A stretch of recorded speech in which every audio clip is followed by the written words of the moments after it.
राधे राधे दोस्तों, महाभारत का युद्ध समाप्त हो चुका था। 18 दिन तक चले इस महासंग्राम ने संपूर्ण भारत भूमि को हिलाकर रख दिया। कौरवों की सेना का विनाश हो चुका था और केवल पांडव ही बचे थे।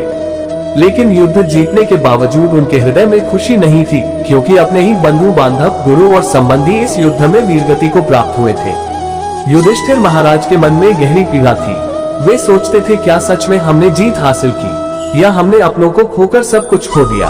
उन्हें राजगद्दी स्वीकार करने में भी संकोच था। इसी समय भगवान श्री कृष्ण ने उन्हें समझाया, धर्मराज, ये युद्ध धर्म और अधर्म के बीच था। आपने धर्म की रक्षा की है, इसलिए अब आपका कर्तव्य है कि आप राज्य संभालें और प्रजा की रक्षा करें।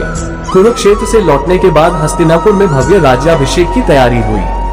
हजारों ऋषि मुनि, नगरवासी और योद्धा एकत्र हुए। युधिष्ठिर को हस्तिनापुर का महाराज बनाया गया।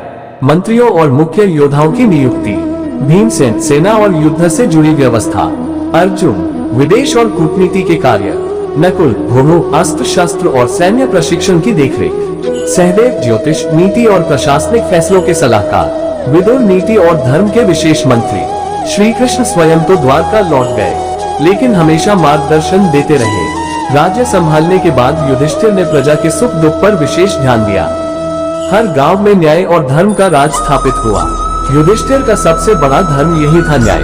उन्होंने कभी भेदभाव नहीं किया, सभी को समान दृष्टि से देखा।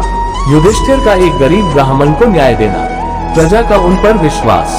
महाराज युधिष्ठिर के बाद गद्दी किसे सौंपी जाएगी? पांडवों के बच्चों में सबसे बड़ा था परीक्षित, अभिमन्यु और उत्तरा का पुत्र।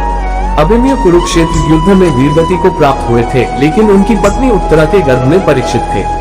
अश्वत्थामा के ब्रह्मास्त्र से परीक्षित की गर्भ में मृत्यु होने वाली थी, लेकिन भगवान श्री कृष्ण ने अपने सुदर्शन चक्र और दिव्य शक्ति से उस बालक को बचाया। इसी कारण युधिष्ठिर और पांडवों ने तय किया कि युवराज परीक्षित ही होंगे। युवराज परीक्षित को धर्म, नीति और नीति शास्त्र की शिक्षा दी गई और वे आगे चलकर हस्तिनापुर के महान राजा बने।